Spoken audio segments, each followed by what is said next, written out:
Let's transition from the starts now to the sits. Heath, we'll start with you here. And the guy that I want to talk about is Russell Wilson, because there's two things at play here. I think it's easy to say sit him if there is no Tyler Lockett. But if Tyler Lockett does return, you're looking at a Bears team still coming on a short week, going into Seattle. Wilson at times has been okay. Obviously, at times has been bad since coming back from the finger injury. You think there's going to be another bad game? It's the margin of error is so small for him because the pass volume is so low. He can't be good with 25 to 30 pass attempts and be a good fantasy quarterback. He has to be amazing, and he's not been amazing very often this season. He doesn't have more than 2 touchdown passes in a game since week 1. He throws for 220, 230 yards a week. I just don't think, and I think this Bears defense has actually improved a little bit. I just don't think there's enough ceiling there to risk the floor. Understood. And again, we'll find out, how people come out on it for what you do in your playoffs. Remember, now we're down Taysom Hill. You got Mahomes without his guys. You got Brady without his guys. If Russell Wilson does get Tyler Lockett back, that's a pretty nice boost to what his upside could be. But you certainly have seen the downside. One quick question on another guy you have to sit. Hunter Henry. If there is no Kendrick Bourne, if there is no Nelson Aguilar, you're still sitting him?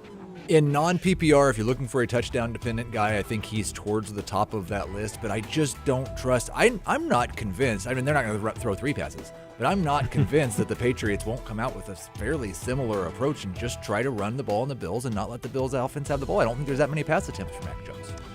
Fair point. We'll see. The weather was a big factor in that with what the Bills' offense did. So if the Bills' offense puts up points, the Patriots might not have a choice, as we saw in their last game where Henry had 8 targets, and they did lose Nelson Aguilar in the course of that game. They're not going to have Kendrick Bourne potentially for this one if he's still on the COVID list. Dave, your sits for this week. You have some running backs I think that some people are concerned about. We'll talk about Carter. But why Mike Williams as a sit first before we get to that? Because he's terrible. He's had I don't know why I said 9. He's had 12 end zone targets this year, and he's caught 3 of them. It's not good. He had 3 end zone targets last week. He was 0 for 3 at the beginning of the game. At some point, the Chargers are going to lose faith in him, and they might go to someone like Josh Palmer or Jalen Guyton if he's cleared from the COVID list, or one of their tight ends to step up in place of Mike Williams. The matchup is great. I think they'll run the ball a lot this week, and I just have a hard time trusting him as anything more than a flex, even in PPR. Okay, interesting point. Michael Carter, I think a lot of people are excited to get him back. And so last week we saw against the Dolphins, not a huge performance. Tevin Coleman was statistically better. Carter played more, but we'll see if the playing time increases, or you think maybe it's going to be a similar split between Carter and Tevin Coleman. I think it'll still be a similar split. Carter didn't look amazing, and that offensive line really didn't look good for the Jets either. He played 54% of the snaps, 8 of 12 on 3rd and 4th downs, but when they got 10 yards or closer, it was almost all Tevin Coleman. He had 5 snaps out of 7 from 10 yards or closer. And the passing game, I'm talking about how he's used on 3rd and 4th downs. He only had 2 targets from Zach Wilson last week. He had a terrible rush average. He has no real shot at scoring. I have no reason to believe that any of this is going to change for their matchup.